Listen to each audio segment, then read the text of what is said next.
Baby, love set them up. I know I see you.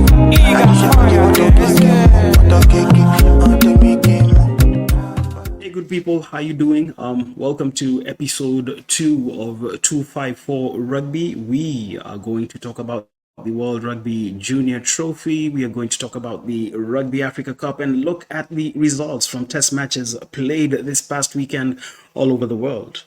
Chipu, the Kenya men's under-20 national team, are featuring in the World Rugby Junior Trophy in Edinburgh, Scotland. This is the second-tier global competition for rugby teams for players aged 20 and below, and it is the fourth time that Chipu are participating in the event, having first played in it in 2009, then again in 2019 and 2023.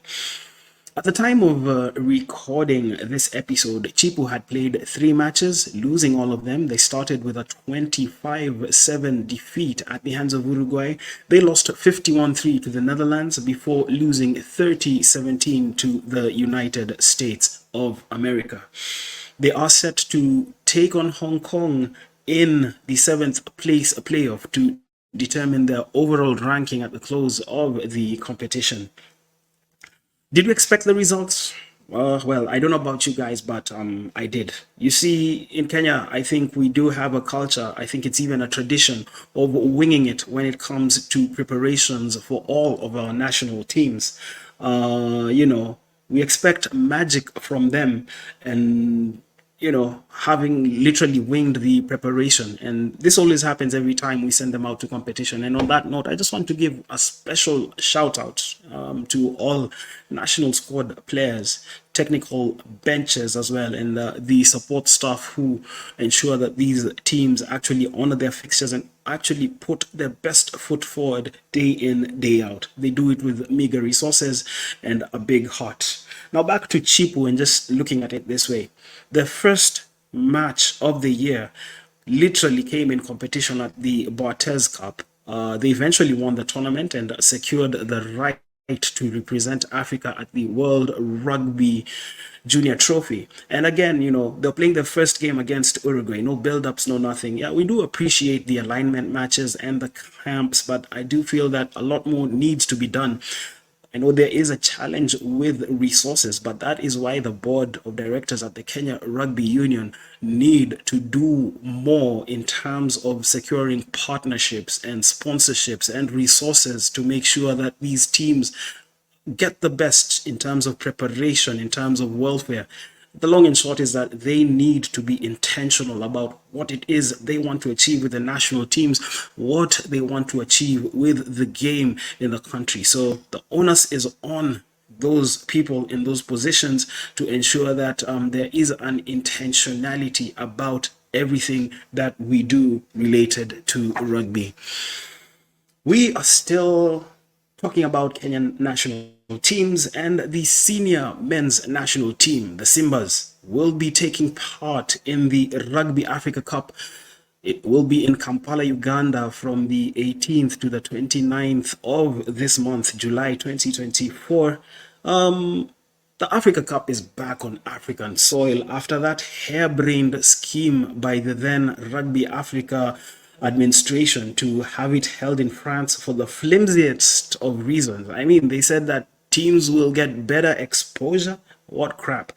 Anyway, back to the matter at hand. It is the Rugby Africa Cup. 8 teams are taking part. Namibia, Zimbabwe, Kenya, Algeria, Burkina Faso, Uganda, Senegal, and the Ivory Coast. It is being played as a straight knockout. There will be 4 quarter-final fixtures on the 20th of July. The semi-finals will take place on the 24th of July, and the championship match set to take place on the 28th of July. Namibia are up against Burkina Faso. The winner of that match will meet the winner of the match between Zimbabwe and host Uganda in the second semi-final. Kenya's Simbas take on Senegal. The winner of that match will wait for the winner of the match between Algeria and the Ivory Coast. It is interesting that the Simbas are taking on Senegal. Need to take you back to 2021, where the Simbas lost to Senegal 20 points to 19 in this very competition when it was played at the Nyayo National Stadium in Nairobi, Kenya. What a day that was. The Senegalese showing up on the day to bog down the Kenyans. They slowed down the game. They looked to be dominant in the set piece, and I do believe that is the same approach that they will embrace when they're taking on Jerome Parwater's Chargers, who will be out to play an expansive game, a game that will seek to tire out the bigger Senegalese players. Speaking of Jerome Parwater, he did name the 28-man Simba squad that travels to Kampala, and there are debut call-ups for Abu Talib Wesonga from the Menengai Oilers. He has been proficient with his boot, both in terms of territorial kicking and points for his club side, the Menengai Oilers, during the 2023-2024 Kenya Cup season. Another call-up that I am excited about is Obat Kuke. Obat Kuke plays for Kenyatta University Black Blood. He is a barn-storming back row, an enforcer, and definitely deserving of the call-up. There are returns to the squad of two powerhouse forwards, Malcolm Onsando, who plays his rugby professionally in Romania, and Thomas Okeo, who plays his rugby in South Africa.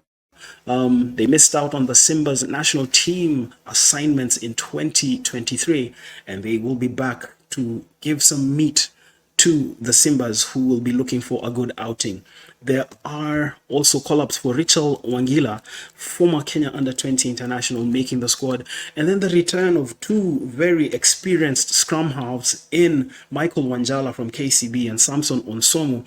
These two players capable of bringing the control and the calm to the young halfback pairings as well, because there is Barry Young and Abu Talib Wesonga, who are expected to be the playmakers in the absence of Jone Kubu, who is nursing a long-term injury. I do know that Zimbabwe have also declared their squad traveling to Kampala, and Uganda as well. And in fact, to get more from Uganda in terms of their squad declaration and expectations, I throw it over to Ernest Akorebirungi for this segment. Uganda's final squad for the 2024 Rugby Africa Men's Cup was named on Sunday afternoon in Jinja, where the team had just completed a residential camp in preparation for this tournament.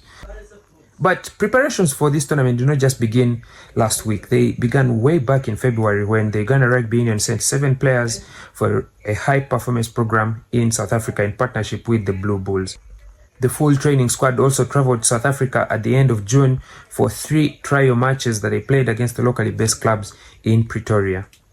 The 28-man squad is a blend of rookies, sevens internationals, and experienced test veterans, who, according to Uganda Rugby Union Vice President Technical Eric Butime, is the most well-prepared squad that we have had in a long while. Some names to watch include the 7 who spent the 3-4 months in South Africa. That is Byron Oketayot, Elifaze Monks, Santos Senteza, Asuman Mugerwa, Sydney Gongodio, and Conrad Wanyama. And then there's the 7's internationals, Alex Aturinda, Timothy Chisiga, and Philip Okorach, who just came back home from Mauritius, having won the Africa Men's Sevens. Expectations of the Rugby Crane squad are as high as ever. This is the best assembly of players that we have in the country. They've been well drilled and prepared for this tournament, and we're also playing it at home. So the feeling is that this is our opportunity to get a step higher in the rankings of Rugby Africa. The atmosphere and excitement is boiling nicely. We are all looking forward to the tournament coming up in less than a week. The local organizing committee and the sponsors and the partners have promised a safe, secure, and entertaining experience for all those who will make it to the Mandela National Stadium, Nambole, and the Mutesa 2 Stadium in Wankulukuku. Personally, I look forward to watching Test Rugby at home. It is the first of many steps towards the qualification to the Rugby World Cup 2027. And I also look forward to seeing what all the regions in Africa, the North, the West, the South, the East, have prepared for this tournament. Okay, and as we come to a close. Remember, there was Test rugby played this past weekend. Matches all over the world on Saturday and Sunday. Let's start with a result from Sunday where Hong Kong, China defeated Paraguay by 80 points to 12. In matches played on Saturday, 13th July, Romania lost to Canada 35-22. Samoa defeating Spain 34-30. New Zealand defeating England 24-17. Bowden Barrett putting in a masterclass in that game. Australia were 36-28 winners over Wales. Japan losing narrowly at home to Georgia, that game ending 25-23. Namibia, who will be playing in the Rugby Africa Cup, losing to Portugal 37-22. Argentina defeating France by 33 points to 25. Chile were 33-5 winners over Belgium, while the result of the weekend, Ireland edging the world champion South Africa by 1 point. That game ending 25-24 to the Irish.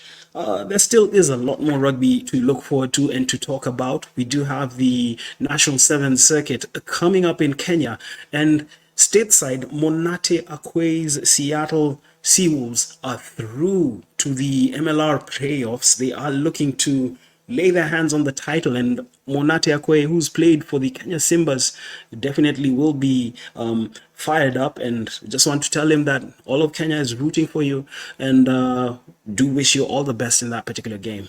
So this is what has been episode 2. A lot more to look forward for in episode 3, and a big shout out to everybody who's watching, particularly the Kenya Exiles and everybody who loves the game.